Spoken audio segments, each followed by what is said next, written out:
पप्पू मंदबुद्धि, शहजादा, भ्रष्ट, देशद्रोही।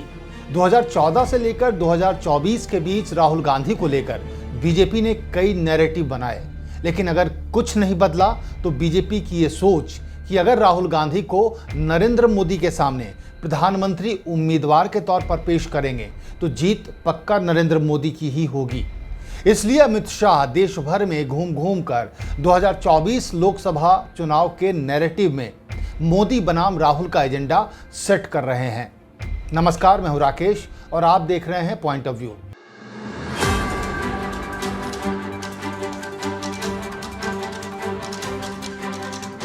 शुक्रवार यानी 30 जून को राजस्थान के उदयपुर में शाह ने एक जनसभा में कहा, अभी विपक्ष के सभी नेता पटना में एकत्रित हुए। 21 पार्टियों के लोग थे। 21 लाख करोड़ के घपले, घोटाले, भ्रष्टाचार करने वाले लोग इकट्ठा हुए थे। 21 पार्टियां इकट्ठा होकर राहुल गांधी को प्रधानमंत्री बनाने निकली हैं। राहुल बाबा अगर प्रधानमंत्री बनते हैं तो ये घपले, घोटाले, भ्रष्टाचार भारत की नियति बन जाएंगी। मोदी जी फिर से प्रधानमंत्री बनते हैं तो ये भ्रष्टाचार करने वाले जेल की सलाखों के पीछे जाएंगे। वहीं 22 जून को छत्तीसगढ़ के दुर्ग में केंद्रीय गृह मंत्री अमित शाह ने जनता से सीधा सवाल पूछा था। उन्होंने वहां जनसभा में भीड़ की तरफ इशारा करते हुए पूछा कि राहुल गांधी और नरेंद्र मोदी में से 2024 में कौन प्रधानमंत्री बनेगा। इसके जवाब में भीड़ ने मोदी मोदी के नारे लगाए। अभी हाल ही में बिहार के लखीसराय की रैली में गृह मंत्री अमित शाह ने भीड़ से पूछा कि कांग्रेस पिछले 20 साल से राहुल को पीएम के तौर पर लॉन्च करने की कोशिश कर रही है, लेकिन सफल नहीं हो पाई।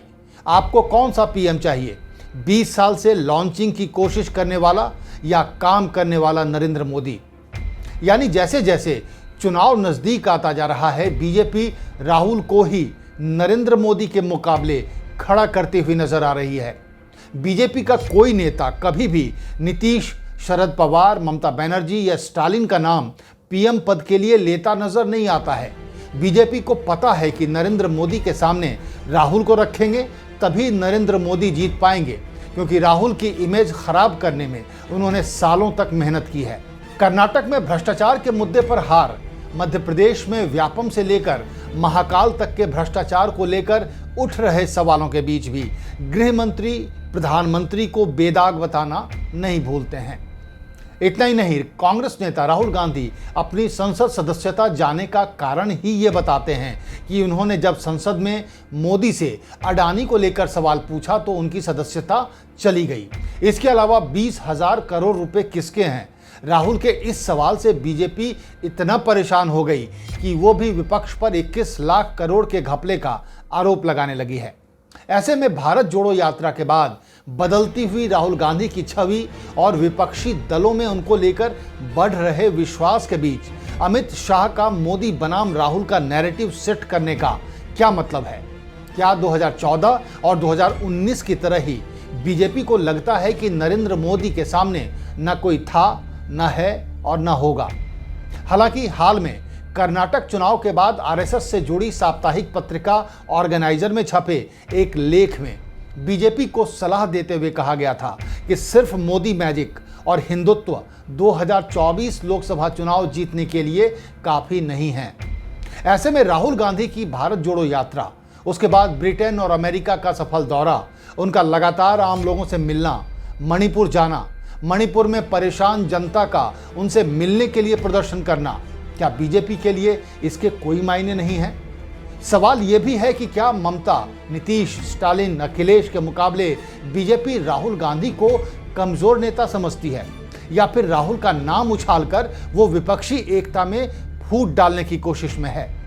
इन सब सवालों के बीच सबसे बड़ा सवाल यह है कि क्या बीजेपी 2024 में अपने काम से ज्यादा राहुल गांधी के नाम पर भरोसा कर रही है? उसे ऐसा क्यों लगता है कि 10 साल बाद भी लोग कांग्रेस के भ्रष्टाचार को याद रखेंगे, लेकिन उसके नीरव मोदी, मेहुल चौकसी और अडानी कांड को भूल जाएंगे? जिस तरह हाल के दिनों में पीएम भ्रष्टाचारियों को जेल भेजने की बात कह रहे हैं कि कोई भी भ्रष्टाचारी नहीं बचेगा, तो ऐसे में जनता उनसे ये सवाल तो पूछेगी कि 9 साल तक आपने इन सबको जेल क्यों नहीं भेजा? इन सब हालातों और सवालों के बीच क्या बीजेपी का राहुल गांधी को मोदी के सामने खड़ा करने का फैसला गलत तो नहीं साबित हो जाएगा? क्या बीजेपी 2014 के राहुल और 2024 के राहुल में फर्क नहीं करके कोई गलती तो नहीं कर रही है? या बीजेपी को पक्का भरोसा है कि अगले 1 साल में राहुल गांधी कुछ ना कुछ ऐसा कर देंगे कि वो फिर पप्पू साबित हो जाएंगे?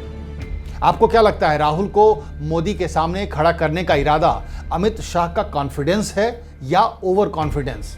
कमेंट कर हमें जरूर बताएं और चैनल को लाइक और सब्सक्राइब करना ना भूलें। नमस्कार।